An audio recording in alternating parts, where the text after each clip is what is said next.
Well, we'll obviously have a better idea of the conditions.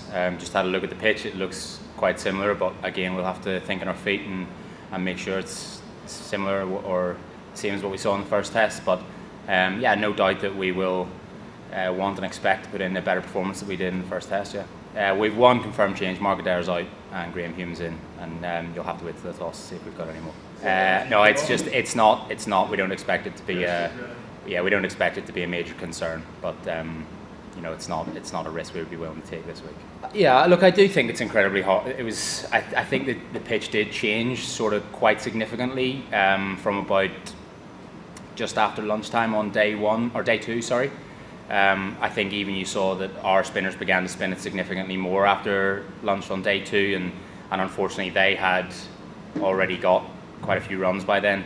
So we want to be able to control the rate better, definitely, if we bowl first tomorrow. And I think the longer the game goes on, the more our spinners would come into it. So yeah, that's what we'll be looking to do. We'll be, as I said, looking to put in a much better performance all around, really, both with bat and ball. I'll pass that on to the captain and let him know your thoughts. Now, look, I think you will, like I said, you'd be a brave man to win the toss and bowl.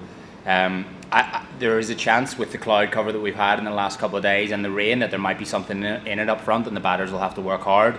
And if we were to end up fielding first, that could maybe play into the hands of our seamers, who will hopefully be able to expose any lateral movement that there would be out there. But like I said, I think we all know that the test is going to get harder for batters as the game goes on, regardless of what that first morning is like. But perhaps the batters will have to be circumspect if there's that little bit of cloud cover around first up. Well, I think it's quite evident that if we just go out there and look to defend the whole way through the test match as batters, that it's going to be very difficult. We've seen that Jazz is an incredibly accurate bowler. But I think it's just good. It just comes down to good batting, good skillful batting with a good mindset, good application, trying to put their bowlers off their lengths a little bit more, and trying to find a way for us to play as few balls off the front foot in that challenging position as possible. Because I think the stats say that no matter who you are in the world, if you come here and you just look to play forward defensive shots, that you're probably going to get out.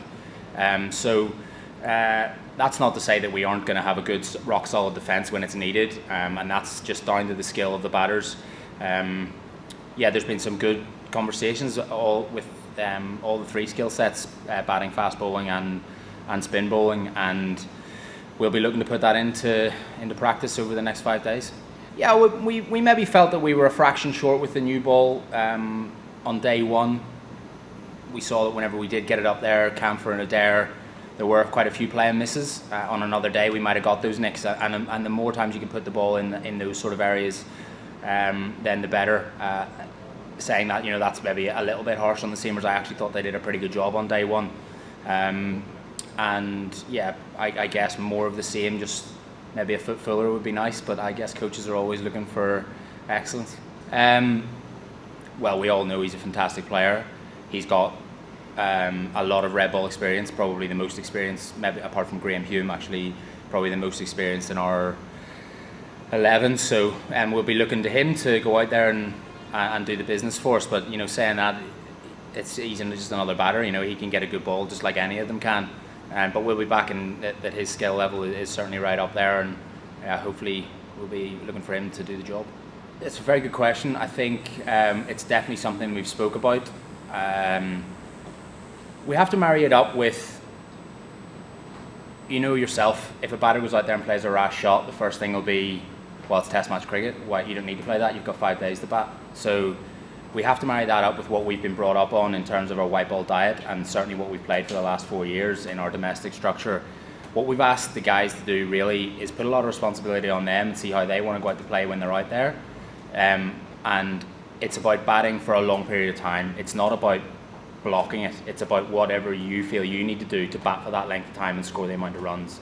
So for Lorcan Tucker, for him to bat a long period of time, it might be that he goes out there and plays slightly more attackingly, because if he goes out there and just defends, he may feel that he's not got that's not his best way of doing it.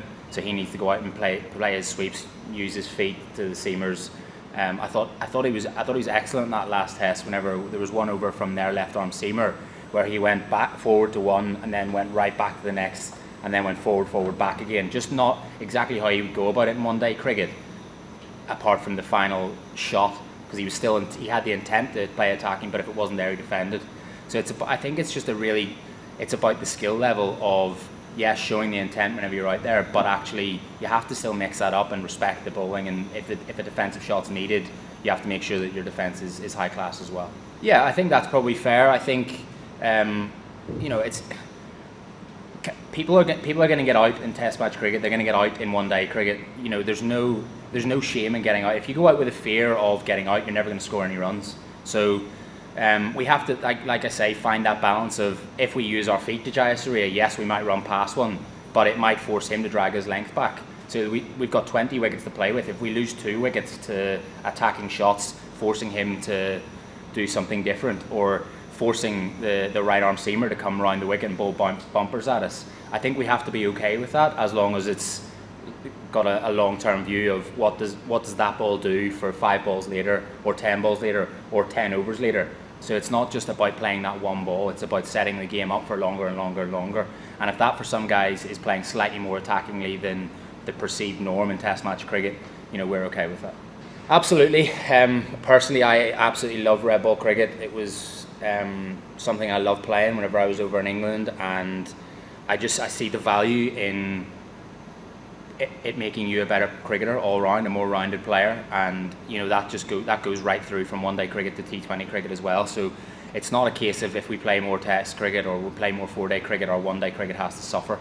It's not that case at all. I promise you that the more 4-day cricket these guys will play, the more they'll learn about themselves, and the more they'll learn about themselves as cricketers. And the more matches we can play, brilliant. The more 4-day games we can play at home, brilliant. Because I think it will really, these Sri Lankan players, they played 70, 80, 90 first-class games.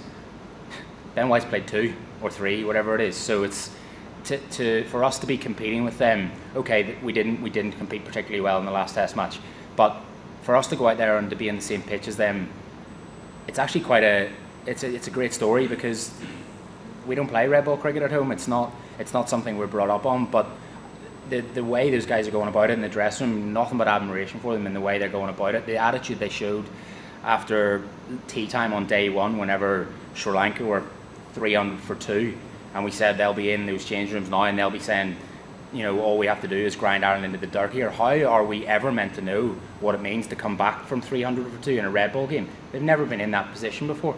So the attitude and the application that's been shown to learn and get better every day has been honestly outstanding. We've been touching base, but no, he's been very good. He's just been saying, happy for you guys to get on with things whenever you're out there. He's well aware of what we're doing selection-wise, and obviously naturally he'll have thrown in his opinions and stuff like that there, but I think he's appreciative of the fact that we're the ones over here that are seeing the pitch, seeing the conditions, seeing how the guys are going in the nets. But yeah, naturally he's our head coach, and he also will have his input, sure, yeah.